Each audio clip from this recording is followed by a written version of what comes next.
스바냐서 3장 17절이고요. 내게는 너뿐이야 라는 말씀을 주제로 삼아서 여러분에게 전해드리겠습니다. 우리 다같이 스바냐서 3장 17절을 한 목소리로 천천히 봉독합니다. 너의 하나님 여호와가 너의 가운데에 계시니 그는 구원을 베푸실 전능자이시라. 그가 너로 말미암아 기쁨을 이기지 못하시며 너를 잠잠히 사랑하시며 너로 말미암아 즐거이 부르며 기뻐하시리라 하리라. 아멘. 여러분, 이 말씀처럼 여러분들이 인생을 살아가면서 혹시 이와 같은 기쁨을 누려본 적이 있습니까? 있을 겁니다. 아마 자녀를 낳으신 분들은 아마 그랬을 거예요. 자녀가 커가면서 재롱을 부를 때에 얼마나 기쁜지 모릅니다. 그죠? 정말 즐겁죠. 물론 다 크고 난 뒤에는 이 아빠나 엄마에게 또 한가하는 모습을 보면 그렇지 못한 것도 있지만 그 아이가 커감에 있어서는 그 행복을 다른 것과 비교할 수가 없는 거죠.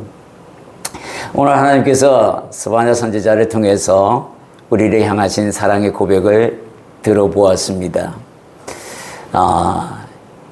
저나 여러분이나 하나님으로부터 이 얼마나 큰 사랑을 받고 살아가는지 정말 깨닫기라는 그렇게 쉽지 않습니다.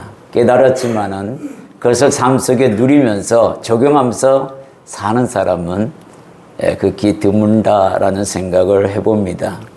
그러나 하나님께서는 우리에게 향하신 이 마음이 오늘 이 본문 스바냐서 3장 17절에서 이야기하신 것처럼 변함없이 끝까지 내가 죽어서 천국에 가서까지도 이렇게 나를 보시고 기뻐하신다는 겁니다. 즐거워하신다는 거예요.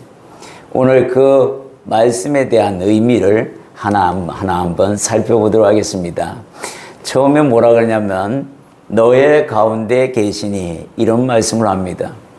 여기 보면 너의 가운데라고 얘기합니다. 너희라는 복수, 너희들의 가운데가 아니라 너 가운데 이렇게 얘기합니다. 단수로 말씀하고 있어요. 나라는 겁니다. 나라는 나 한 사람이라는 거예요.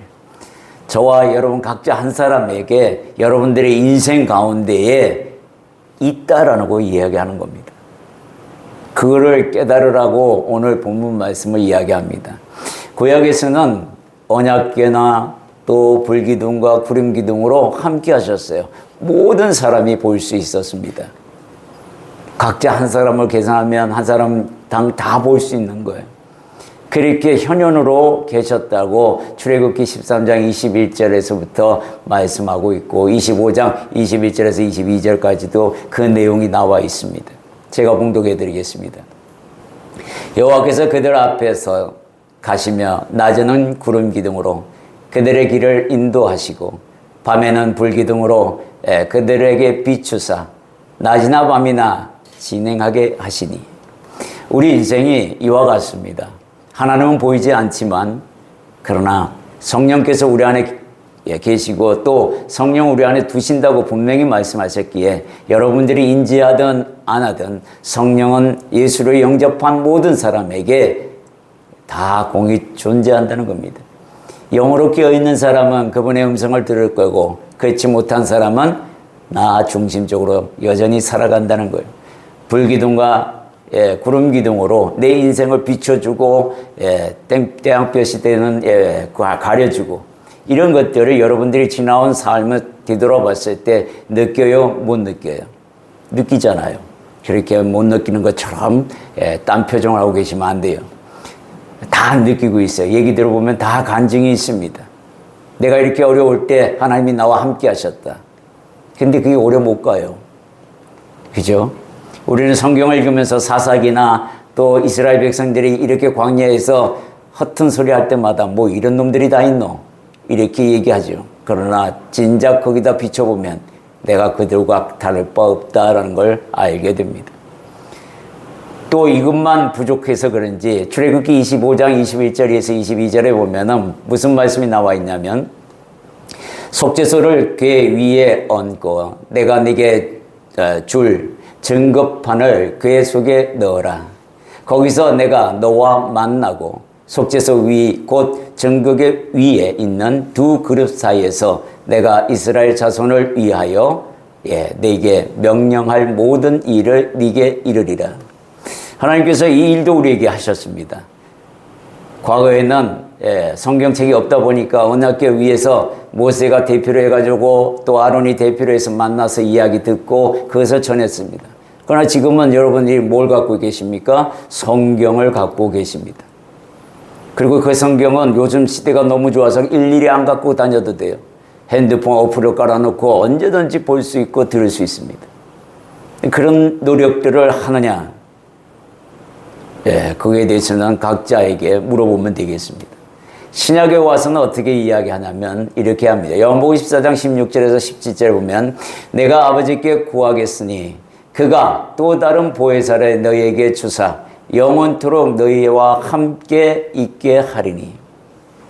분명히 주님이 말씀하셨어요. 그리고 그는 진리의 영이라 세상은 능히 그를 받지 못하나니 이는 그를 보지도 못하고 알지도 못함이라. 그러나 너희는 그를 아나니 그는 너희와 함께 거하시며 또 너희 속에 계시겠습니다. 반드시 계신다는 거예요. 근데 그 하나님을 모셔놓고 안 모신 척 하지 말라는 겁니다. 지난주에 우리의 지도자에 대하여 준비된 지도자 빌립의 대표로 해서 우리가 들었습니다. 그 사람은 항상 깨어 있었어요. 집사인데도 불구하고 성경에 그렇게 복음을 전하는, 땅 끝까지 복음을 전하는 대표적인 인물로 소개되고 있습니다. 이렇게 돼야 합니다. 저와 여러분이 이렇게 돼야 해요. 이게 우리가 본연의 임무이기도 합니다. 주님께서는 또 마태복음 18장 20절에 이와 같이 말씀합니다. 우리 한 목소리로 봉독합니다. 두세 사람이 내 이름으로 모인 곳에는 나도 그들 중에 있느니라. 이 두세 사람이 어디예요? 성전을 얘기합니까? 어디를 얘기합니까? 이거는 가정을 이야기합니다. 너도 예수 믿고 나도 예수 믿고 내 아들들 자녀들도 예수 믿고 내 부모도 예수 믿고. 그런데요, 성령님이 5가정이면 5분에게 다 있고 5분이나 돼요.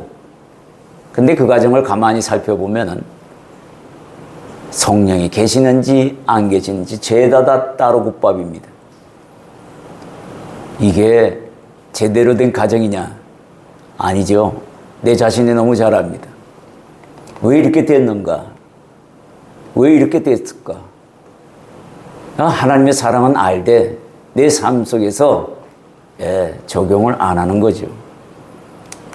나는 당신뿐이야 라고 해서 결혼까지 하고 그래서 선물로 아이들을 받습니다. 자녀들을 받았어요. 근데 그게 마치 내 공로로 된 것처럼 생각하면 안 된다는 겁니다. 저희 부부에게는 그렇게 생각할까봐 아주 오랫동안 자녀를 주지 않아서 자녀의 귀중함을 압니다. 이건 사람의 힘으로 되는 게 아니라 하나님의 능력으로 되는 것이다. 분명히 말씀하셨고 그걸 몸소 체험했습니다.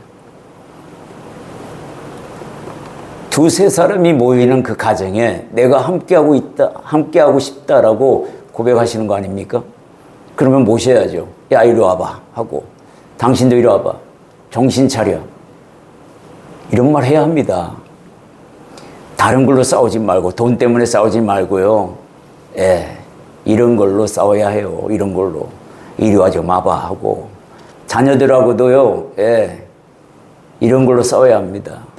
너 좀 이리 와봐라 하고 우리 가정에 하나님 계셔야겠다. 너하고 나하고 따로 국밥으로 해서 되겠느냐 하고 야단 치건 치고 바르게 나갈게끔 바르게 나가게 해야죠. 근데 우리는 너무 게을러 소홀히 하고 있다라는 생각이 듭니다. 물론 그렇지 않는 사람도 있습니다. 그렇지 않는 가정들이 있어요. 그런 가정들은 더 열심히 하면 됩니다. 그렇지 못한 가정은 빨리 회개하고 하나님 앞에서 기도해야 합니다. 내 자녀가 하나님 나와 같기를 원합니다. 나와 같이 하나님을 의지하기를 원합니다. 기도하시면서 준비하셔야 합니다. 두 번째는 우리 가운데 계시는 분은 누구인가라는 겁니다. 본문에서 뭐라고 얘기합니까? 구원을 베푸시는 전능자라고 이야기합니다. 우리가 방금 읽었던 스바냐서 3장 17절에 그와 같이 구원을 베푸시는 전능자. 이사야서 45장 21절에도 그와 같은 고백을 분명히 합니다. 구원을 베푸시는 하나님이라 라고 분명히 소개하고 있습니다. 저와 여러분은 이 하나님의 사랑을 받고 구원받은 존재입니다. 여러분은 구원받았다 그 기쁨을 가지고 있습니까? 구원받은 기쁨이 어떤 거예요? 여러분들이 구원받은 기쁨을 누려본 적이 있습니까? 아니면 누리고 살고 있습니까? 구원받은 거에 대한 그 가치를 여러분들이 뭐로, 돈으로 한번 환산해 보십시오. 이거는요, 요즘 뭐 조만장자가 나왔는데 그거 아무것도 아닙니다. 이 기쁨을 왜 회복하지 못하고 왜 생각하지 못하냐? 다윗이 이 기쁨을 살짝 잃어버려 갖고 어떻게 해요? 죄를 범합니다. 그래서 이 기쁨을 다시 회복시켜 달라고 아주 그냥 눈물로 호소하죠. 구원을 베푸시는 전능자이신 하나님, 성령의 하나님을 내 인생에 모셔놓고 내가 내 멋대로 행하는 그런 사람은 구원의 기쁨을 누릴 수가 없는 겁니다. 두 번째는 구원의 복음과 함께 하시는 삼위일체 하나님을 발견해야 합니다. 로마서 1장 16절에 보면 내가 복음을 부끄러워하지 아니하노니 이 복음은 모든 믿는 자에게 구원을 주시는 하나님의 능력이 된다고 분명히 말씀하고 있어요. 여러분 구원 받았어요. 그죠? 구원 받은 사람의 행동을 해야 합니다. 이거 정말로요. 모든 걸 상쇄할 수 있습니다. 이 기쁨이. 내가 실수했다 하더라도 이 기쁨만 내게 있으면요. 모든 걸 상쇄할 수 있어요. 어떤 어려움도 극복할 수 있습니다. 이게 없기 때문에, 이걸 모르기 때문에, 이걸 체험하지 않았기 때문에 쓰러지고 넘어진다는 거예요. 이거 회복해야 합니다. 그래야 하나님을 내가 기쁘게 맞이할 수 있고 하나님이 나를 기쁘게 하신 것처럼 나 또한 하나님밖에 없습니다라는 고백이 나올 수 있는 거예요. 또 하나님은 이렇게 말씀합니다. 너로 말미암아 기쁨을 이기지 못하는 하나님이라고 고백합니다. 너로 말미암아 내가 하나님 앞에 뭘 했길래 그토록 나를 기뻐합니까? 주체하지 못할 만큼 기뻐하신대요. 이야, 이걸 어느 정도 기뻐하냐? 우리가 그 기쁨을 성경은 참 하여튼 예화를 기차게 드러났어요. 이사야서 62장 5절 우리 한 목소리로 봉독합니다. 마치 청년이 처녀와 결혼한 같이 내 아들들이 너를 취하겠고 신랑이 신부를 기뻐함 같이 내 하나님이 너를 기뻐하시리라. 보세요. 결혼에 비하고 있습니다. 신랑과 신부를 그 기쁨에 비유하고 있습니다. 우리 인간사회 중에서 가장 기쁜 날이 아마 남녀 통틀어서 공이 이날일 거라고 생각이 듭니다. 여러분 이날 한번 생각해 보세요. 얼마나 때 빼고 광냈는지 그리고 그날이 얼마나 기뻤는지 잠도 설쳤잖아요. 지금 생각하지 말고 그때 생각을 하라는 거예요. 지금. 네? 그러면 어떻게 해요? 정말 기뻤어요. 잠도 안 와요. 설레어서. 이 마음을 하나님이 우리에게 계속해서 우리를 향해서 그런 마음을 유지하고 계신다는 겁니다. 우리는 쉽게 잊어버리죠.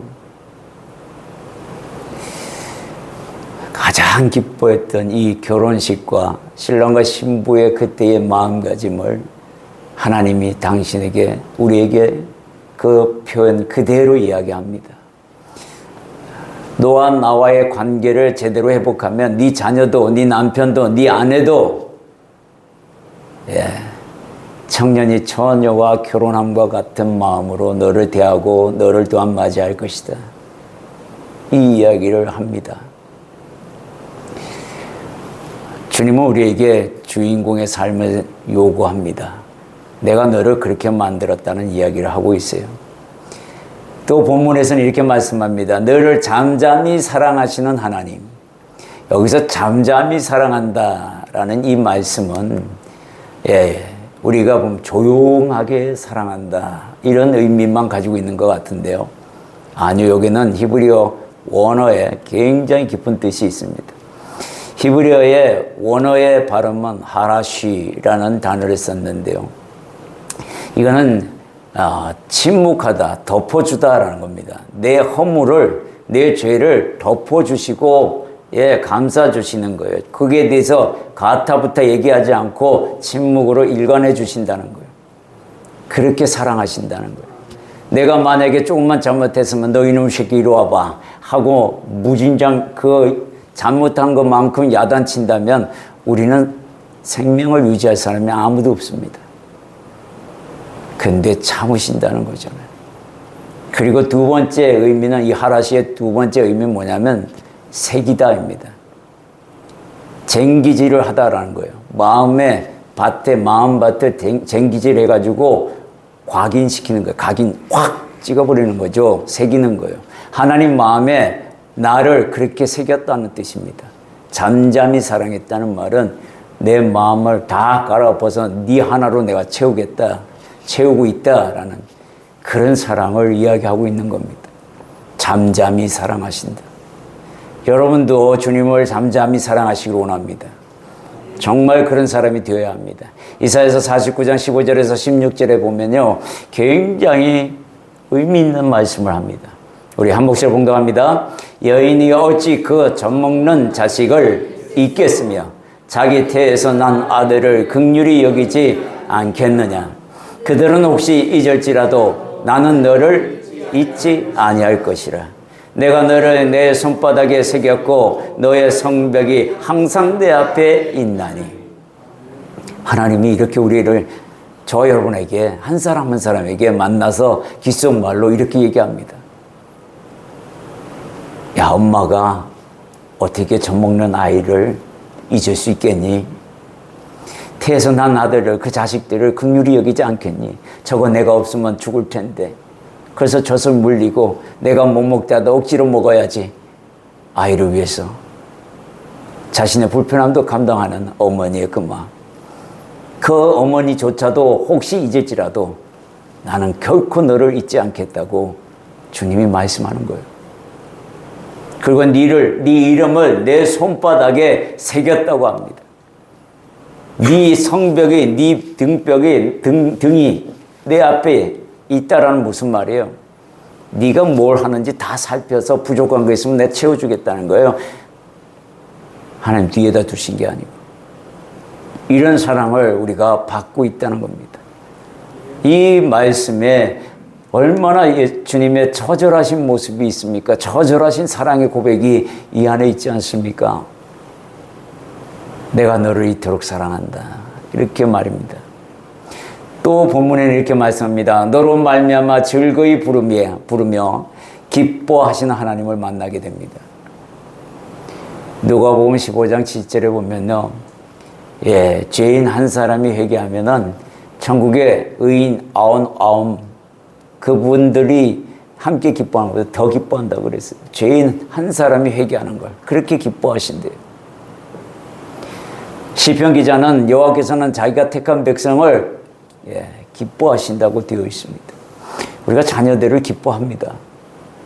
내가 배 아파서 낳은 자녀고 내가 사랑의 결실로 낳은 자녀인데 그가 조금 못난 짓을 하더라도 그걸 버릴 수 없는 거잖아요.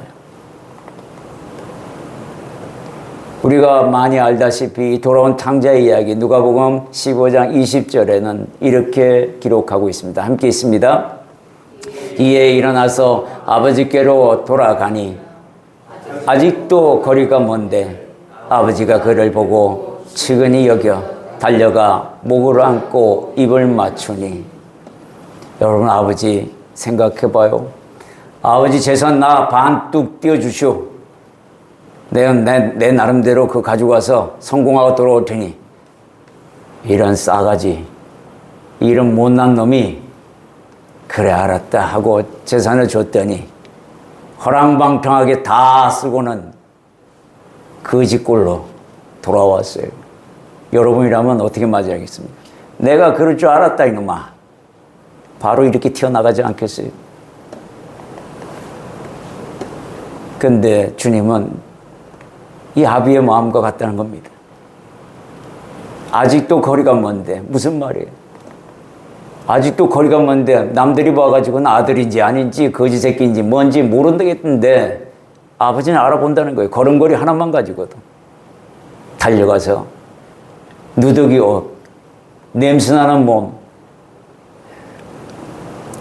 노숙자처럼 그렇게 그런 존재를 부둥켜 안고 입을 맞추고 반겼다고 합니다. 우리는 아마 이러지 못했을 거예요. 야, 얼른 가서 냄새난다 씻고 오라. 하나님은 그렇게 하지 않았어요. 아이쿠 내 새끼 얼마나 고생했냐 하고 안아주시는 그 하나님. 이런 하나님의 사랑을 우리가 글로만 배우니 내 인생에서도 하나님께서 기적을 보여주고 이적도 보여주고 내가 너와 함께 한다는 걸 보여주면서도 긴가민가 우연인가 아닌가 이렇게 생활하니 변화가 있겠습니까? 없겠습니까? 하나님의 사랑하는 하나님께서 사랑하는 우리에게 주신 복의 선물은 너로 말미암아 복을 받으리라 이렇게 말씀합니다. 창세기 12장 3절에 보면 너를 축복하는 자에게는 내가 복을 내리고 너를 저주하는 자에게는 내가 저주하리니. 무슨 말이에요? 내가 중심이 되는 거예요. 난 너한테 중심 두고 있다라는 겁니다. 너 저주하는 놈 내가 가만두지 않을 거야.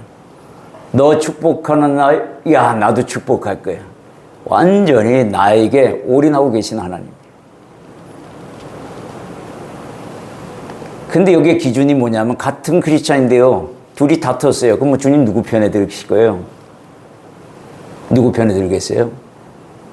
주님만이 아시죠. 그죠? 네, 주님만이 아십니다. 이와 같은 간에 우리가 사랑을 더 받기 위해서는 내가 하나님을 얼마나 사랑하는지에 대하여 생각해보고 또 생각해야 합니다.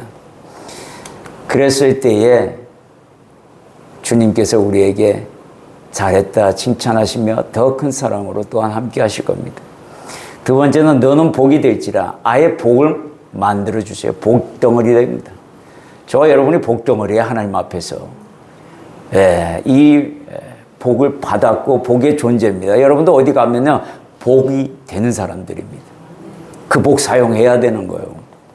한번 오늘 집에 가서 그 복 한번 사용해 보세요. 감춰두지 말고 장롱 속에 면허 감추듯이 그렇게 하지 말고요. 꺼내다가 야 내가 복덩어리인데 하나님 앞에서 받은 복을 한번 나눠보자 하고 그렇게 해야 됩니다. 모든 족속이 너로 말미암아 복을 얻을 것이다 라고 분명히 얘기해요. 이 말은 무슨 말이에요? 내가 가정에 있든 직장에 있든 일터에 있든 어디에 있든 교회에 있든 모든 사람이 너로 말미암아 복을 얻을 거야. 얼마나 좋은 인생입니까? 이걸 누가 줬어요? 하나님이 주셨잖아요. 주님은 또 이렇게 얘기합니다. 너 엑스트라 아니야. 너 엑스트라 아니다. 너 주인공이야. 제가 간혹가다 이렇게 양육을 하면서 이렇게 물어봅니다. 성경의 주인공이 누굽니까? 하나님이요. 대부분 대답이 하나님이요. 조금 더 디테일하게 얘기하는 사람 예수 그리스도요. 맞습니다. 그런데 그거는 수박 겉핥기로 아는 사람입니다. 그 하나님이 당신을 주인공 삼아가지고 우리한테 보여주려고 그렇게 썼냐? 그거 아니잖아요. 너 때문에 이 책 썼어? 이 얘기잖아요. 너 때문에 이 책을 썼다는 거잖아요. 그죠? 그런데 내가 엑스트라요? 아니죠. 내가 주인공이잖아요. 나 너 때문에 이 책 써서 너한테 주는 거야, 지금. 나 너 때문에 독생자 예수 그리스도를 내 아들을 대신 죄값으로 보냈어. 이게 성경의 주제 아니에요? 요한복음 3장 16절에 17절 여러분 너무 잘 알잖아요. 다 외웁니다. 하나님이 세상을 이처럼 사랑하사 독생자를 주셨으니 이는 그를 믿는 자마다 멸망치 않고 영생을 얻게 하려 하심이라. 하나님이 그 아들을 세상에 보내신 것은 세상을 심판하려 하심이 아니요 그런 말미암아 세상이 구원을 받게 하려 하심이라. 앵무새처럼 잘잘잘 잘해옵니다. 근데 이게 당신 거요. 하나님이 나를 이처럼 사랑하사 독생자까지 보냈는데 당신은 뭐 하는 거요? 아유, 그 마음속에 두시면 되지. 뭐 사랑이 꼭 표현했어야 됩니까? 하나님 다 알고 계시는데. 이게 우리가 하는 말들이죠. 그거는요, 누구나 할 수 있는 고백입니다. 그렇게 하지 말자는 겁니다. 주인공으로 삼으셨으면 주인공으로 삼으신 그 하나님, 주인공으로 나를 이 땅에 보내신 그 하나님에 대하여 나 또한 주인공답게 살아야 합니다. 하나님 중심에는 내가 있다라고 분명히 말씀합니다. 에베소서 4장 30절에 이런 말씀이 있습니다. 우리 한 목소리로 봉독합니다. 하나님의 성경을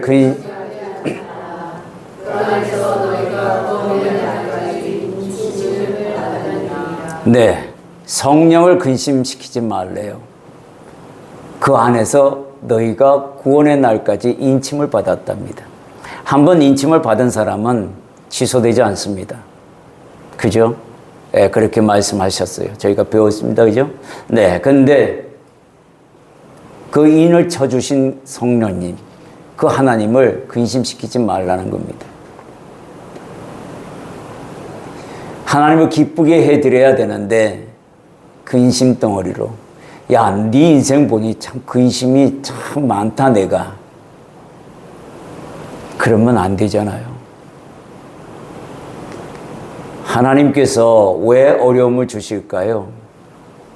왜 하나님께서 우리에게 당신이 그토록 사랑한다는데 왜 이렇게 힘들게 합니까, 하나님? 예, 그럴 경우가 참 많이 봅니다. 많이 당해요, 우리도. 그거는 사랑 때문이라고 분명히 고백하십니다. 내가 널 사랑하기 때문이야. 아니, 사랑한다 그러면 좀 떵떵거리게 살게 할 수 없나요? 아니, 너 그렇게 살면 나 떠나는데 너는 지금은 그게 급하니까 그렇지 않다고 얘기할지 몰라도 내가 네 미래를 보면 100% 떠나. 그러니까 사랑 때문에 안 주시는 거예요. 그러면 내가 어떻게 돼요? 하나님의 그 근심거리를 치워버려야 됩니다. 그래야 주실 거 아니에요. 그게 우리가 해야 할 일입니다. 우리에게 향하신 하나님의 마음, 그 마음을 한번 살펴보면 첫 번째는 눈동자처럼 지키고 보호하신다는 이야기를 하고 있습니다. 신명기 32장 10절 함께 했습니다. 여호와께서 그를 황무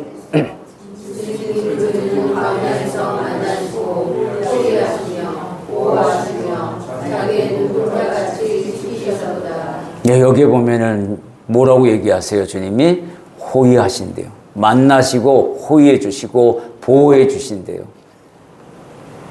자기의 눈동자같이 지키시겠다고 분명히 말씀하고 있습니다.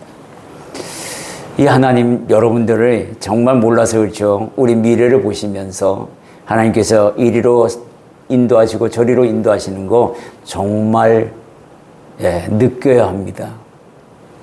내가 실수해서 이 길로 갔는데요. 야, 그리로 가면 망한다. 이리로 가라. 근데 갔는데 망했어요, 진짜로.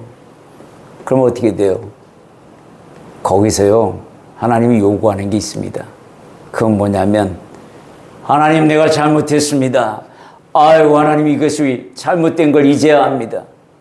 하나님의 음성을 들을 때 그때 하지 말라고 했었는데 그걸 내가 못 들은 척 했습니다. 아니, 안 듣고 싶었습니다. 이런 회개가 반드시 있어야 합니다. 회개 없는 돌이킴은 다시 그리로 갑니다. 회개해도, 회개해서 돌이켜도 그 길로 가는 판인데, 회개 안 하고 그렇게 슬쩍 넘어가 버리면요, 완전히 망해버린다는 거예요. 하나님께서 원하시는 인생이 있습니다. 그 인생은 뭐냐면, 저도 하나님뿐입니다. 라는 고백이 있어야 합니다. 유별난 사랑으로 살아온 엘리야가 있습니다. 예. 여러분들 이 엘리야의 이 신앙 고백을 내 것으로 만들고 싶지 않으세요? 여기 보면은 열왕기상 19장 10절에 보면 그가 대답하되 내가 만군의 하나님 여호와께 열심히 유별하오니, 이 말을 할 수 있어야 되는 거예요. 하나님 앞에서 이 말을 감히 내뱉습니다. 이 무슨 말이에요? 엘리야는 정말 하나님 앞에 올인했던 사람입니다. 근데 그가 고난을 당합니다. 로뎀나무 밑에서 이런 고백을 하는 거잖아요. 왜 그런데 하나님 내가 이렇게 어려워요? 다 이유가 있었잖아요. 그죠? 엘리야에게 또 다른 사명을 주기 위해서 그 일을 하시는 겁니다. 두 번째는 죽기까지 복종하시는 예수님의 사랑을 우리가 봐야 합니다. 빌립보서 2장 7절에서 8절에 보면 특히 8절에 이런 말씀이 있어요. 사람의 모양으로 나타나서 자기를 낮추시고 죽기까지 복종하셨으니 곧 십자가에 죽으심이라. 우리가 하나님을 사랑한다 하면서도 이렇게까지 사랑하느냐, 여러분 한번 생각해 보시는 시간 됐으면 좋겠습니다. 죽기까지 복종하는 사랑. 나는 없고 하나님만 있는 그 인생으로 터닝해야 합니다. 이걸 우리는 정직이 삶이라고 합니다. 요한복음 17장 4절에 예수님께서 이런 고백을 하십니다. 함께 있습니다. 아버지께서 내게 하라고 주신 이 일을 내가 이루어 아버지를 이 세상에서 영화롭게 하였사오니. 우리는 나를 영화롭게 하는 데는 아주 그냥 피땀 흘려가면서 돌진하잖아요. 앞뒤 안 가리고. 그런데 주님은 오직 하나님 아버지께서 주신 일, 그걸 내가 했다고 합니다. 내가 이루었다고 합니다. 이런 고백이 정말 마지막 때는, 내가 지금 죽음 앞에 있을 때는 엘리야처럼, 예수님처럼 내가 하나님 이렇게 사랑했었습니다. 아시죠? 주님도 저뿐이라고 말씀하셨듯이 내 인생에 있어서 주님뿐이었습니다 라는 고백이 있었으면 좋겠습니다. 우리의 존재 가치에 대하여 시편 기자는 이렇게 얘기합니다. 시편 8편 4절에서 6절에 보면, 그러기 중요한 말씀이니까 한 몫을 봉독합니다. 사람이 무엇이기에 주께서 그를 생각하시며 인자가 무엇이기에 주께서 그를 돌보시나이까. 그를 하나님보다 조금 못하게 하시고 영화와 종기로 관을 씌우셨나이다. 주의 손으로 만드신 것을 다스리게 하시고 만물을 그의 발 아래 두셨으니. 우리가 천사보다 위대한 인물, 위대한 피조물이라는 이유가 뭐요? 여기에 하나님보다 조금 못하게 만드신, 하나님의 형상대로 만드셨긴 했지만 그보다 조금 못하게 만드셨다는 그 이유입니다. 이 말씀의 표현은 우리가 죽어서 천국에 가면 천사들은 다 뭘 하여 우리를 수종드는 자들로 바뀝니다. 이걸 우리가 누리게 되는 겁니다. 왜? 하나님보다 조금 못하게 만들어진 피조물, 아주 위대한 피조물, 하나님이 당신의 아들까지도 보내시면서 희생시켜서 그 사랑을 고백했던 존재. 영적 세계의 천사들을 위해서 그렇게 하지 않으셨어요. 우리를 위해서 그렇게 하셨습니다. 저와 여러분을 위해서. 결론을 내려드립니다. 성경에서 가르치는 것처럼 우리는 하나님께서 기뻐하시는 존재로서 성경의 주인공 의식으로 살아가라고 당부하십니다. 주님께서 내가 너를 이토록 사랑한다 라는 그 말씀 가지고 나도 주님과 같이 이렇게 사랑합니다. 오늘 우리가 찬양으로 고백했던 것처럼 주 예수보다 더 귀한 것은 없네. 이 찬양이 저와 여러분의 고백이 되기를 소망합니다. 정리해 드리겠습니다. 스가랴 3장 17절에 오늘 말씀, 너희 하나님 여호와가 너희 가운데에 계시니 그는 구원을 베푸실 전능자이시라. 그가 너로 말미암아 기쁨을 이기지 못하며 너를 잠잠히 사랑하시며 너로 말미암아 즐거이 부르며 기뻐하시리라. 오늘 이 말씀을 듣고 주님의 음성을 듣기를 원합니다. 내게는 너뿐이다 라는 이 말씀 듣고 내 가운데 계시는 전능하신 하나님, 구원을 베푸시는 그 전능자의 하나님, 보혜사 성령으로 우리와 함께 하시는 그 하나님을 만나시고 또 그 사랑의 고백을 들으시는 여러분이 되기를 원합니다. 엑스트라가 아니라 주인공의 인생을 가지라고 하시니 그렇게 하겠습니다 하시는 그 구원의 하나님을 만나시기를 원합니다. 복음과 함께 하시는 삼위일체 하나님, 그 하나님이 나의 하나님이라는 것을 다시 한번 마음에 새기고 고백하는 그런 저와 여러분이 되기를 원합니다. 오늘 사랑하는 우리에게 주시는 복도 우리가 헤아려 보았어요. 주인공의 삶 기억하시고 하나님을 근심시키는 일이 아니라 하나님을 즐겁게 해드리는 그런 삶이 되기를 또한 여러분과 함께 나누어 봅니다. 우리를 향하신 하나님의 마음을 눈동자처럼 지키시고 아끼시는 그 마음을 헤아려 봐야 합니다. 하나님께서 원하시는 인생이 무엇인지 되돌아봐야 합니다. 저도 하나님뿐입니다. 따라해 보겠습니다. 저도 하나님뿐입니다. 좀 더 크게요. 저도 하나님뿐입니다. 아멘. 유별난 사랑으로 살아온 엘리야처럼 죽기까지 복종하시는 예수님의 사랑처럼 이런 사랑 해봅시다. 결단하고 기도하겠습니다.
주님, 오늘 주님의 사랑을 저희들이 다시 한번 듣는 시간이 되었습니다. 내게 있어서는 너뿐이라. 내게 있어서는 너뿐이라. 여인이 젖먹이는 자기 자식을 어떻게 잊겠으며 자기 태에서 난 그 아들을 어떻게 긍휼히 여기지 않겠느냐. 그 의미는 혹시 잊을지라도 나는 결코 너를 잊지 아니하리라. 주님, 이 사랑을 받으면서도 내 가슴이 뜨겁지 못하는 것은 내가 아직도 내 마음을 세상에 두고 그러한 현상이 있는 건 아닌지 되돌아보았습니다. 아버지여, 오늘 주님이 주신 그 말씀 속에 내가 너를 눈동자처럼 지키고 아끼노라. 내가 너를 원하노라. 내가 너와 함께 하겠다고 우리 하나님이 부르시는 그 소리를 다시 한번 듣게 하시니 하나님 감사드립니다. 이후로의 삶이 저도 하나님뿐입니다. 엘리야처럼 열심히 하나님께 향한 그 열심이 나도 유별했습니다. 죽기까지 복종하며 나아가겠습니다. 하나님, 이 고백을 할 수 있는 시간 주셔서 감사드립니다. 끝까지 승리할 수 있도록 도와주옵소서. 예수님 이름으로 기도드립니다. 아멘.